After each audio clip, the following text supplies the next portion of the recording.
In this video, I'm going to be talking about medical mistreatment of people with ME, CFS, fibromyalgia, long COVID and related conditions. I am going to be talking about someone who is being held in hospital against their will and about someone who committed suicide as a result of this kind of treatment. If that's going to be too upsetting for you right now, then don't watch this video now, but come back to it when you feel ready. So if you have ME, CFS, long COVID and related conditions, you're probably all too aware that some people have been mistreated by the medical establishment. They're not believed, the health professionals believe that they haven't got a real physical condition, and sadly there are too many of these cases. So if you're in the UK, you may have heard about an 18-year-old called Millie who has severe ME, and she's been forcibly kept in the Royal Lancaster Infirmary, according to her family. So I want to read out the petition that her family have created on the website change.org. It reads, "I have set up this petition on behalf of Millie, who is 18 years old and has severe Myalgic Encephalomyelitis, ME/CFS. She is currently at the Royal Lancaster Infirmary, part of the University Hospitals of Morecambe Bay NHS Foundation Trust. Some of the staff have stated that they don't believe or take seriously ME symptoms and are speculating that it is a mental illness eating disorder, even though it is stated by the WHO, the World Health Organization, and NICE, the National Institute of Clinical Excellence, that ME is a physical and complex neurological illness." Millie agreed to come into the Royal Lancaster Infirmary on 30th of January 2024 after 4 paramedics carefully helped her down from her bedroom in a scoop to the ambulance. She and her family were hoping that the stay would be short and a feeding tube would be given as soon as possible, and to get Millie back home, where she is able to manage her sensory hypersensitivity well. Since Millie has been in hospital, it has become very clear that the hospital environment is making Millie's severe ME so much worse, due to the stimulating environment, all the tests, and the complete lack of understanding of severe ME. And horrifically, the hospital have made the unacceptable decision of sectioning Millie. The hospital has stated that Millie has to be between 25 to 45 degrees for NG tube feeding. Millie cannot tolerate this due to her severe POTS and feels like she is being tortured. These guidelines are based on stroke patients and are not relevant to ME patients. We realised after a day or so that the only type of feeding tube she could go home with in our area was a PEG tube. So Millie agreed and asked for this and to be home as soon as possible. The GMC, the General Medical Council, states that the patient has a right to a second opinion of their choice. ME experts have contacted the hospital to explain a best treatment for Millie, including a PEG tube being fed at 5 degrees and being released home into a quiet environment as soon as possible. This has all been ignored, which is going to have a long-term detrimental effect on Millie, if not terminal. Millie has repeatedly been given inappropriate treatment and abuse that is negatively life-altering and potentially life-threatening since being in hospital. In addition, the hospital has limited Millie's family in the hospital, especially her mum, Millie's main support and carer, so Millie cannot receive the correct care and advocacy needed for a severe ME patient. We want Millie to be treated in accordance with the NICE guidelines for ME. Millie to be believed and it to be recognised that this is not a psychological mental illness.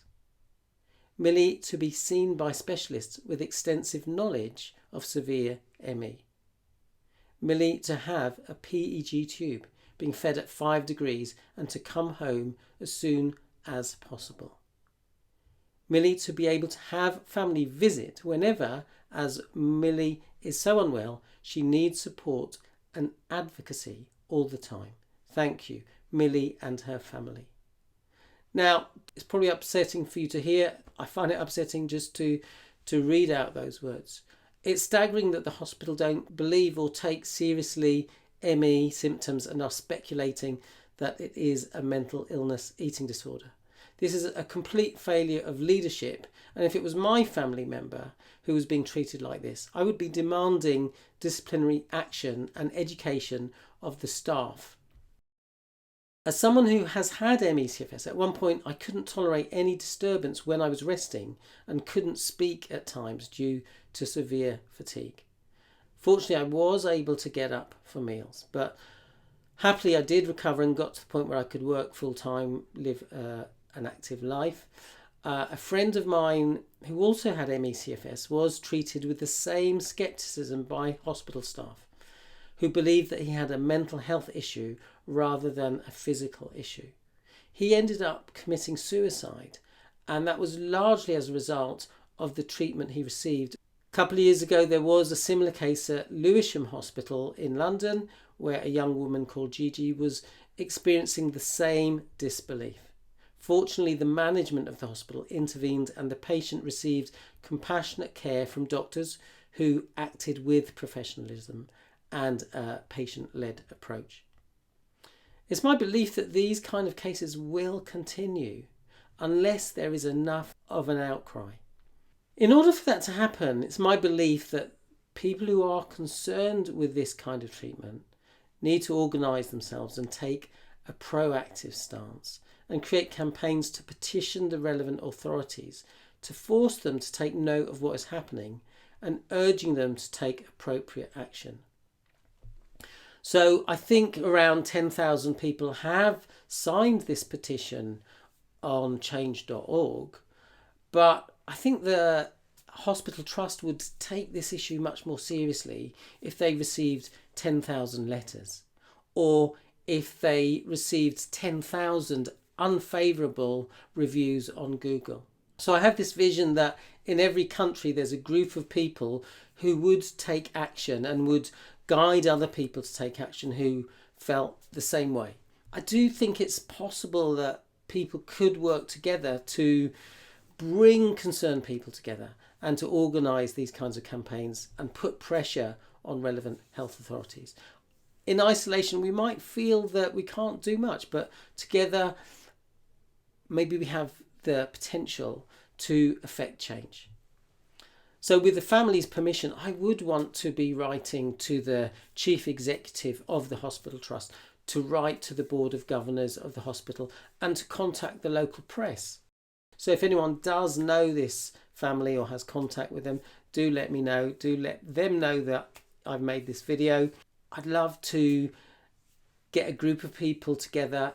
It'd be great if we had someone in each country who could coordinate this, and we could create a movement to help get rid of this terrible, unprofessional treatment, which is not good for the people receiving it, and it's not good for the hospitals to be operating in this way. They are opening themselves up to all sorts of legal issues. My heart goes out to Millie and anyone else who is in this situation.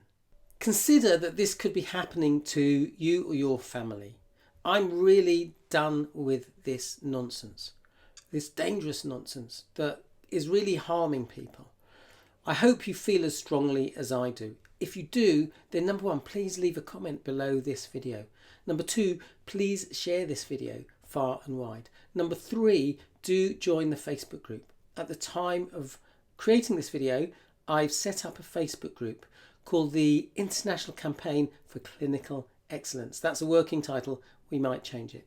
Do click the link below this video to join that group. Rest assured, you won't be asked to do anything that you don't feel is within your current capability.